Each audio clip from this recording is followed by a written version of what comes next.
मित्रो, आजच्या या व्हिडिओमध्ये आपण काय पाहणार आहोत हे मी पहिल्यांदा सांगतो। प्रत्येक जण कोणत्या तरी घटनेविषयी, कोणत्या तरी प्रसंगाविषयी, कोणत्या तरी व्यक्तीविषयी बोलत असतो आणि लिहित असतो। मग ते सोशल मीडियावर लिहितो, वर्तमानपत्रातून लिहितो आणि तो बोलत असतो, चार चौघात बोलत असतो किंवा विचारपीठावरून बोलत असतो। अशा लोकांनी एखाद्या व्यक्तीबद्दल बोलताना आणि लिहिताना काय काळजी घ्यावी या विषयावर बोलणार आहे।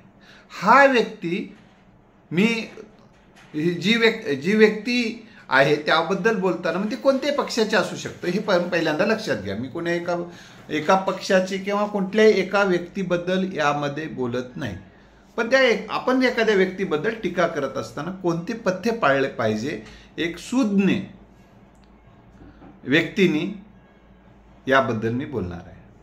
पहिल्यांदा लक्षात ठेवा, आपण त्या व्यक्तीबद्दल टीका किंवा मत मांडतो। मत मांडत असताना तीन पद्धतीचं मत आहे। एक समर्थनार्थ असते, मग हे समर्थन चुकीचं असलं तरी बरोबर आहे म्हणून एक समर्थन असते। एक बरोबर असणाऱ्याला बरोबर म्हणणं हे एक प्रकारचे समर्थनच आहे। लक्षात आलं? तर आपण मत मांडताना बरोबर असेल तर बरोबर असं मत तुम्ही मांडा, बरोबर असेल तर बरोबर आहे असं तुम्ही मत मांडा। हे एक पथ्य झालं। दुसरी गोष्ट, आता पुढच्या मत मांडत असेल पुढच्या व्यक्तीचं चुकलेलं आहे, आता तुम्हाला त्यावेळी त्या चुकीला तुम्ही बरोबर आहे असं म्हणू नका, कारण त्यामुळं उलट तुम्ही ज्याचं समर्थन करणार आहात त्याच्यावर सुद्धा अजून टीकेचा मारा सुरू होतो। त्यामुळे अशा वेळी एकतर त्या चुकीला चूक म्हणण्याचं सामर्थ्य जर नसेल, कारण प्रत्येकात नसते, एखाद्या व्यक्तीला चुकीला चूक म्हणण्याचं सामर्थ्य असत नाही, अशा वेळी तुम्ही मौन पाळा, किमान मौन तरी पाळा, पण त्या चुकीला बरोबर म्हणू नका। नाहीतर चुकीला आता जर हिम्मत असेल तर चुकीला चूक म्हणा, कारण एखाद्याच्या मोठेपणाचा कौतुक करणं मनाचा मोठेपणा लागतो आणि एखाद्याचं चुकलेलं चूक आहे म्हणून सांगायला, विशेषतः आपल्यापेक्षा मोठ्या माणसाचं, सामर्थ्यवान माणसाचं चूक आहे म्हणून सांगायला फार मोठी हिंमत लागते। इथे पाहिजे जातीचे एरा गबाळ्याचे काम नव्हे, ती तर ताकद लागते आपली, ती मग वैचारिक ताकद लागते, सर्वच प्रकारची ताकद लागते आणि काही त्याचे परिणाम सुद्धा भोगवण्याची ताकद ठेवूनच ते मत मांडावं लागतं। ती एवढी ताकद असेल तर मांडा, नाहीतर नाही उगाच म्हणलो वगैरे अशी वेळ येऊ देऊ नका। म्हणून आपले क्षमता, आपलं कौशल्य, आपली ताकद लक्षात ठेवून मतं मांडायची, एक लक्षात ठेवा। पुन्हा मतं मागं घेण्याची वेळ येऊ नये याची काळजी घेऊन मतं मांडा। दुसरी गोष्ट, मतं मांडत असताना ते कायदेशीर आहे का तुमचं बोलणं हे एक लक्षात ठेवा। ते सत्य आहे का, त्याला पुरावे आहेत का हे पण लक्षात ठेवा। पुरावे नसतील तर अंदर जावं लागतं। मोठ्या व्यक्तीला जेव्हा तुमच्या विरोधात केस होते तेव्हा तुम्हाला पुरावे दाखल करावे लागतात त्या व्यक्तीचं चुकलंय म्हणून। तुमच्याकडे काहीच पुरावे नसतील तर मग तुरुंगाची हवा खावी लागते। ती हवा खायची जर तयारी असेल तर ती पण तुम्ही भोगायला तयार ठेवा, काय अडचण नाही। दुसरा महत्वाचा मुद्दा, एखाद्या व्यक्तीचं योग्य असेल तर ते योग्य असेल पण तो आपल्या पक्षाचा नसेल, आपल्या जातीचा नसेल, आपल्या धर्माचा नसेल, तर त्याला कसं, एक जण म्हणला सर आपल्या पक्षाचा नसेल, जातीचा नसेल, धर्माचा नसेल, सोयरा नसेल तर त्याचं योग्य कसं म्हणावं? मग म्हणून आहे ना, मग बस म्हणायची ताकद नाही, तुझ्यात मनाचा तेवढा मोठेपणा नाही आणि तर म्हणू शकत नसेल तर ती फार मोठी ताकद लागते त्यासाठी। कारण विरोधकाचं कौतुक करणं हे साध्या माणसाचं काम नाही। विरोधकांचंही बरोबर आहे म्हणणारी माणसं बोटावर मोजणे इतकं असतं। विरोधी पक्षाचंही हे निर्णय योग्य आहे मी या निर्णयाचं स्वागत करतो असे म्हणणारे माणसं बोटावर मोजण्या इतके असतात. आणि त्यासाठी फार मोठी ताकद लागते. लक्षात आलं. तर तुम्हाला बरोबर म्हणण्याची ताकद जरी नसली तर अशा वेळी किमान गप बसा. दुसरी महत्वाची गोष्ट, त्या व्यक्तीचं मूल्यमापन करत असताना शेरेबाजी करू नका, एकांगी मतं मांडू नका. शेरेबाजी ते काही कामाचंच नाही. एकानं तर लिहिले आज एका व्यक्तीबद्दल लिहिताना की त्यांनी काहीच कामं केली नाहीत, कोणताही व्यक्ती त्यांच्याकडे काम घेऊन गेला त्यांची ते कामं करत नाहीत. एका नेत्याबद्दल त्याने लिहिले.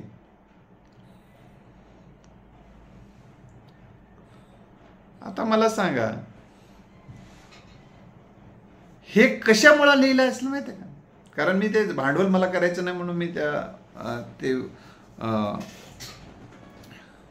त्या विषयावरचं नामोल्लेख टाळत आहे.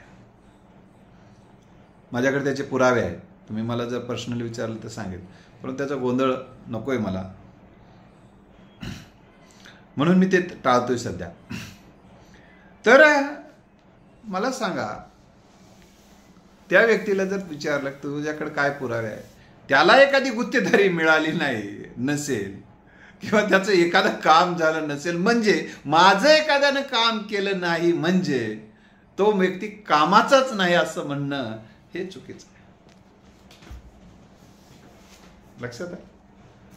माझं काम केला म्हणजेच तो कामाचा, आणि माझं काम केलं नाही म्हणजे तो बिनकामाचा, ही जी मांडणी असते ती अत्यंत बाळबोध स्वरूपाची आहे, अतिशय संकुचित विचाराची आहे, अतिशय द्वेष बुद्धीनं केलेली ती मांडणी आहे. तर अशी मांडणी कोणत्याही व्यक्तीच्या संदर्भानं करणं म्हणजे त्याच्या आजपर्यंतच्या कामावर पाणी फेरणं आहे असं मी म्हणू शकत नाही. एखाद्या चिल्लर कॉमेंट्सनं कोणाचं व्यक्तिमत्व खुजवत नसते, आणि एखाद्या समर्थनार्थ वाक्याने एखाद्याची उंची वाढत नसते. त्या व्यक्तीची उंची त्याच्या कामावरून, त्या विचारावरून, त्या व्यक्तीच्या स्वभावावरून, त्या व्यक्तीच्या कौशल्यावरून आणि वाढत असते, आणि ते सज्जनाला माहीत असते. तर मला ते आपल्याला एवढंच या निमित्तानं सांगायचे की अशा पद्धतीचे एकांगी शेरेबाजीचे कॉमेंट्स करू नये, हे एक लक्षात ठेवा. आणि मूल्यमापन करत असताना ठीक आहे, त्यांच्या फक्त एवढ्या गोष्टी चुकल्यात एवढं म्हणू शकता, पण त्यांच्या मूल्यमापनामध्ये काय बरोबर आहे हे सांगावं लागतं. योग्य मूल्यमापनामध्ये लक्षात ठेवा की तुम्ही केवळ हे चुकले म्हणून थांबता आणि काय बरोबर आहे हे सांगायला विसरता. तर एक नैतिकतेच्या दृष्टिकोनातून एखाद्या व्यक्तीचं आपण मूल्यमापन जर करत असाल, फक्त त्याचं चुकलंय काय तेवढं सांगणं हे त्या व्यक्तीवर अन्याय करणार आहे, आणि ते मूल्यमापन म्हणत नसतात. लक्षात आलं. तर त्या व्यक्तीचं काय चुकलं हे सांगत असताना काय बरोबर आहे हे देखील आपल्याला सांगता आलं पाहिजे.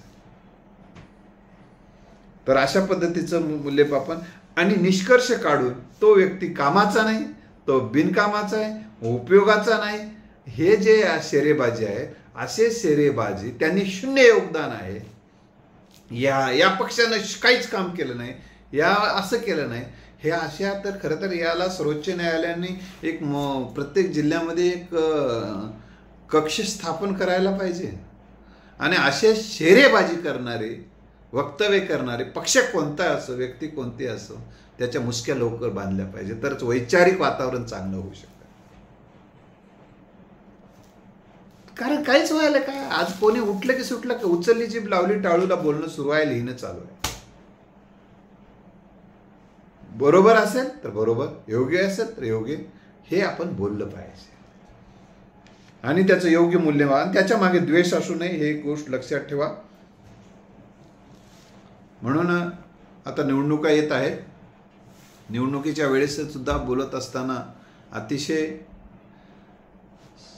योग्य बोलायला शिका आपल्याकडे असणारा तो आपल्या पक्षात असला की तो योग्य, दुसऱ्या पक्षात गेला की अयोग्य, ही सुद्धा मांडणी चुकीची आहे.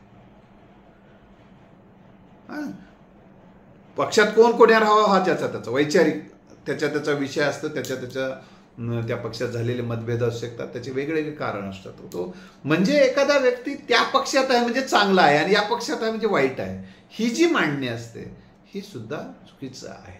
हां, चुकीला चूक म्हणा तुम्ही. ते एखादा विचार हे मानवतेला बसणार नसेल तर मानवतेला बसणारा नाही म्हणा. हे विचार विषमतावादी असेल तर ते विषमतावादी आहे असं म्हणा. तर परंतु संपूर्ण व्यक्तिमत्वाचं मूल्यमापन एका वाक्यात होत नाही, ही गोष्ट मात्र लक्षात ठेवा. एखाद्या जीवनाचं आयुष्याचा इतिहास मोठे ग्रंथ लिहावे लागतात आणि त्या व्यक्तीचं एका वाक्यात आपण जर मूल्यमापन करून मोकळे होत असो तर तुम्ही मोकळे होत नाही, तुम्ही बंधनात अडकता. तुम्हाला जर उद्या त्याची चौकशी झाली, त्याचं मूल्य तुमच्या मताचं जेव्हा मूल्यमापन होईल तर तेव्हा तुम्ही त्याच्यात अडकता. त्यामुळं कृपा करून आपण आता लिहिताना बोलत असताना आपल्याला हात जोडून विनंती आहे, कोणाही व्यक्तीवर जातीवाचक विधानं करू नका. कोणत्याही व्यक्तीला जातीनं तुच्छ लेखू नका, एखाद्या लिंगानं तुच्छ लेखू नका. स्त्री असो, पुरुष असो, तृतीयपंथी असो. त्यामुळं तिला काय कळते, त्याला काय कळते, अशी विधानं नको.